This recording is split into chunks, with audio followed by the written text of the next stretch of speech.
Ngayon, pag-usapan natin yung 4 mutual fund concepts and benefits.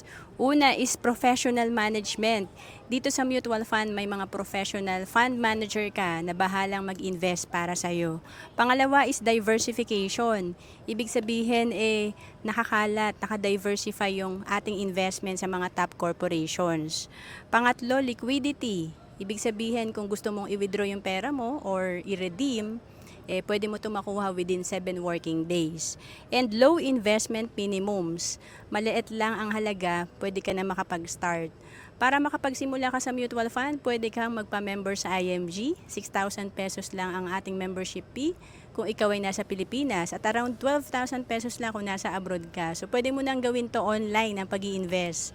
At pwede ka na mag-top up or magdagdag sa mutual fund mo sa halagang 20 pesos. To know more about mutual fund, comment ka lang.